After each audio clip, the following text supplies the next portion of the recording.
Prezados colegas e amigos que estão assistindo esse vídeo aqui no portal Negocia Direto. Meu nome é Ricardo Murilo da Silva, eu sou advogado, especialista em direito imobiliário. Eu estou aqui hoje para dar umas pequenas dicas para vocês nos cuidados que se devem ter a realizar a compra de um imóvel, tá? Esse vídeo é um vídeo explicativo bem curtinho, apenas com os principais cuidados que se devem ter nessa compra de imóveis, tá? Assim, quando se compra um imóvel, a primeira coisa que tem que ser analisada é a certidão desse imóvel. Algumas certidões, mas a primeira delas é a certidão, a matrícula do imóvel, tá? Onde é que você encontra a matrícula de um imóvel que você está comprando?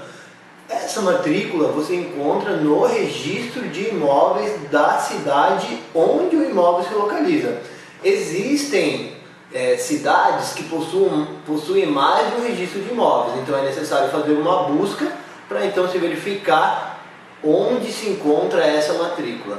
Essa matrícula é como se fosse uma certidão de óbito ou uma certidão de casamento, onde diz lá, em vez de dizer da pessoa, diz todos os detalhes que tem sobre o imóvel. Para que ele já foi vendido, quando que ele foi adquirido, qual é o atual proprietário, se existe alguma hipoteca, uma penhora ou outra garantia real sobre esse imóvel. Então esse é o primeiro documento que o comprador deve se atentar. Porque se lá tiver uma hipoteca, por exemplo, se ele comprar aquele imóvel, ele corre o risco depois de perder o imóvel caso a hipoteca não seja paga. Isso não quer dizer que ele fique impossibilitado de comprar por causa da hipoteca, mas ele comprando, ele corre o risco de perder o imóvel caso a hipoteca não seja quitada, tá? Então essa é a principal certidão que se deve ter em mãos na hora da compra do imóvel. Comprar um imóvel sem matrícula, sem o registro no registro de imóveis, é uma operação de alto risco. Por isso, geralmente, os imóveis que não têm matrícula, que não têm registro, são imóveis que são vendidos por um preço bem inferior ao preço de mercado, tá? Justamente porque eles não dão essa garantia ao comprador. Porque se não tiver o registro, se não tiver a matrícula, você não sabe sequer quem é o proprietário do imóvel. E para regularizar essa situação depois, vai necessitar de uma ação de uso capião, ou então do uso capião extrajudicial, que são procedimentos que demoram e acabam causando um ônus, uma despesa muito grande, tá? Então, o primeiro documento que deve ser analisado é esse, porque lá, inclusive, poderão ser constatadas se há execuções fiscais, execuções de títulos sobre aquele imóvel, como se ele está devendo IPTU, alguma coisa, tá? Falando aí na questão do IPTU, também é necessário buscar na prefeitura do município onde é que está se comprando o imóvel, se existe algum débito referente àquele imóvel. E como é que você pode descobrir isso? Isso são as certidões que você vai pegar do vendedor, tá? Então, tem algumas certidões básicas que devem ser buscadas em nome do vendedor do imóvel, e se ele tiver esposa, também no nome da esposa, tá?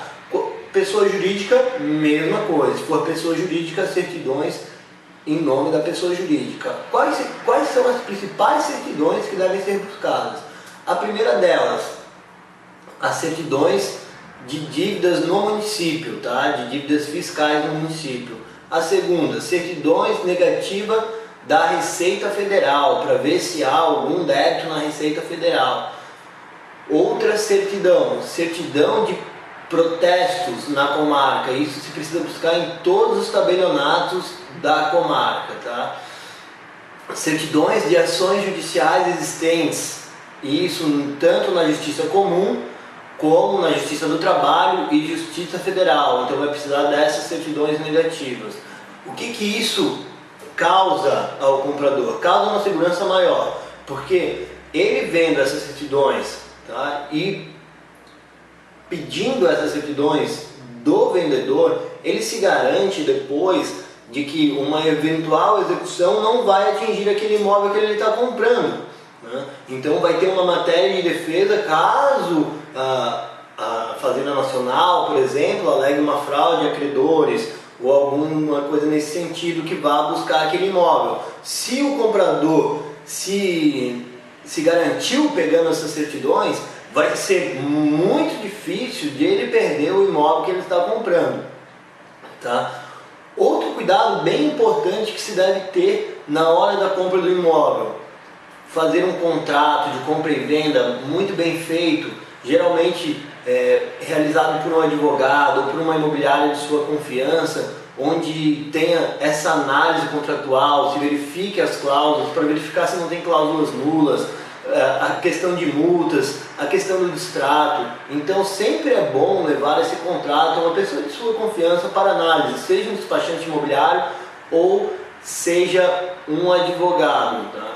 Então, por isso, com a análise do contrato, você também pode se garantir e inserir cláusulas que vão lhe dar a garantia de ter uma compra sem maiores surpresas. Outro ponto também que deve ser analisado na hora da compra do imóvel é, depois que você realizar ali o contrato, a promessa de compra e venda, de fazer a escritura pública e de registrar esse imóvel lá naquela matrícula que foi dito no início. Porque apenas com o registro na matrícula é que você ganha a propriedade do imóvel. Se você não registrar esse imóvel, ele vai continuar sendo do proprietário anterior, ou seja, de quem ele vendeu, tá? Então, há imposto para pagar, eu sei que é um ônus, mas é extremamente necessário que seja feito esse registro, porque se não for feito o registro, tá, a propriedade permanece no nome do proprietário anterior e isso pode ocasionar algumas consequências, tais como uma dívida surgindo agora, recentemente, e uma penhora em cima desse imóvel, que então você, o comprador de boa fé, terá que se defender dizendo que já comprou, mas no entanto já existem decisões dos tribunais, inclusive dos tribunais superiores, dizendo que dívidas como o IPTU, por exemplo, ainda continuam a ser cobradas e podendo inclusive ser penhorado o imóvel, mesmo que ele já tenha sido vendido, só que não tenha sido feito o registro. Então, por essa é importante o registro do imóvel. São essas as dicas que eu tinha que dar resumidamente. Sou advogado atuante no ramo do direito imobiliário aqui em Blumenau, Santa Catarina, mas estou dando dicas aí para o pessoal de São Paulo. E qualquer dúvida, tem o meu contato, meu e-mail ali abaixo.